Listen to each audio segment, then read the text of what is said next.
দেশের ইতিহাসে হয়ে গেছে দেশের ইতিহাসে প্রথমবার এসআইআর এর মামলায় আইনজীবী হিসাবে সুপ্রিম কোর্টে লড়ছেন মুখ্যমন্ত্রী। আমার মনে হয় ইলেকশনের পরে ওনাকে ওই কাজই করতে হবে, যেটাই প্র্যাকটিস শুরু করেছেন। মুখ্য নির্বাচন কমিশনের বিরুদ্ধে এককাট্টা হচ্ছে বিরোধীরা, চলতি অধিবেশনে ইমপিচমেন্ট আনার প্রস্তুতি। বিহারে হয়ে গেল এসআইআর, অনেক বড় বড় কথা বলেছিলেন, যখন লিস্ট বেরোলো কেউ কমপ্লেন করতে যায়নি এবং ভোট হয়ে গেল, রেজাল্ট সবাই জানেন। সেই জন্য এই চেঁচামেচি যেটা করছেন ওনারা এসআইআরকে আটকাবার জন্য, কারণ পশ্চিমবাংলাটা হচ্ছে বিরোধীদের গড়, একমাত্র নেত্রী মমতা ব্যানার্জি। এখানে যদি উইকেট পড়ে যায় তাহলে ভারতবর্ষের বিরোধী নেতা বলে কেউ থাকবে না, কারণ ভারতবর্ষের মানুষ এখন আর শুদ্ধিকরণ শুরু করেছে ভারতবর্ষে।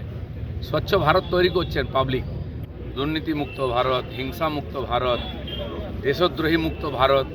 আর প্রত্যেকটি নির্বাচনে সেটাই হচ্ছে, সেটাকে বিরোধীরা ভয় পাচ্ছেন। বলছি দিল্লি গেছেন মুখ্যমন্ত্রী, এই দিল্লি যাত্রাকে কিভাবে দেখছেন? দিল্লিতে অনেকবার গেছেন উনি। তো আমাদের বাংলায় একটা কথা আছে,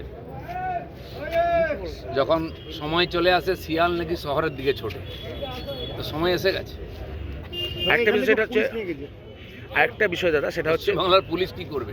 তার সামনে খুন ধর্ষণ হচ্ছে, পুলিশকে বোম মারছে, ছুটছে পুলিশ। আমরা দেখেছি যখন এই কালিয়াচক থানায় আগুন দিল, পুলিশ লুঙ্গি পরে ছুটেছিল, লুঙ্গি ছেড়ে ছুটেছিল।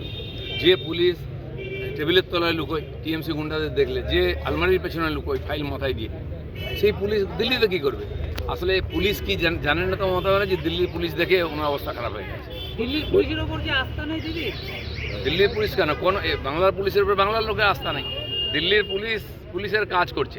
যখন সুপ্রিম কোর্ট বলেছিল এসআইআর কেন্দ্রেতে সুরক্ষা দিতে এখানকার সরকারকে, যখন বিরোধীরা আমাদের পার্টির লোকেরা পিএলএরা গিয়েছিলেন কমপ্লেন করতে, তাদের মেরে মাথা ফাটিয়ে যায়, তারা করছিল ওদের এমএলএরা, ওদের নেতারা, গুন্ডারা মিলে। তাই সুরক্ষা দিতে বলেছিল সুপ্রিম কোর্ট, দিয়েছে? আইজি, ডিজি, এসপি কাউকে দেখা গেল না। পুলিশ আছেটা কোথায়? পুলিশ গুন্ডা এখানে সব এক হয়ে গেছে, তারা তো টিএমসির ক্যাডার হয়ে গেছে। তো ওই পুলিশ গেলে দিল্লির লোক কী ট্রিটমেন্ট করবে দেখা যাবে। কি মনে হয় কেন কিছুই করেন ওনার জীবনে? দেখুন না, কবি, সাহিত্যিক, দার্শনিক, গায়ক, নর্তক সবই আছেন উনি। উনি ওটা দেখে নিচ্ছেন, আর উনি হয়তো ধরেই নিয়েছেন যে এপ্রিলের পরে আর সরকার থাকবে না, তখন কিছু তো করতে হবে। কল্যাণ ব্যানার্জি আর দুজন মিলে ফাইল নিয়ে সুপ্রিম কোর্টে যাবেন।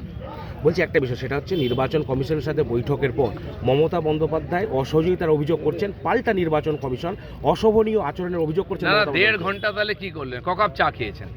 যদি অশোভনীয় বা অসহযোগিতা ছিল তখনই বেরিয়ে আসা উচিত ছিল। 1.5 ঘন্টা মিটিং হয়ে যাওয়ার পরে উনি দেখলেন যে খবর হবে না, তাই টেবিল তাপড়ে বাইরে এসে ড্রামা করতে শুরু করলেন। তো এর আগেও ভাইপো গিয়েছিল, ওনার খুব কষ্ট হয়েছে নাকি, ওনাকে আঙুল দেখিয়েছে। আপনি সকাল বিকাল আমাদের চোখ দেখান, একটু আঙুল দেখিয়ে কী মহাভারত অশুদ্ধ হয়ে গেছে। তিনি ড্রামা করেছিলেন, কী হয়ে গেল? কিচ্ছু হবে না, সব ঠান্ডা হয়ে যাবে। বুঝি দিলীপ দাও মালদা ডিস্ট্রিক্ট ম্যাজিস্ট্রেট বিরোধীদের দেখা করেন, কী বলবেন? ডিস্ট্রিক্ট ম্যাজিস্ট্রেট, আমি যখন এমপি ছিলাম আমার সঙ্গে ওখানে ডিস্ট্রিক্ট ম্যাজিস্ট্রেট দেখা করতাম, ভয় পায় আমাদেরকে। চোর ডাকাতরা ঘিরে থাকে ওদেরকে সবসময়, কী করে আমাদের সামনে আসে? ঠিক সেই জন্য এই সমস্যার সমাধান একটাই আছে, এখানে পরিবর্তন। চলুন, ধন্যবাদ। এবার মন্ডলের যারা আছে, মন্ডলের এসে ছবি নেবে কারা? মন্ডল কমিটি একসাথে চলে আসুক। দাদা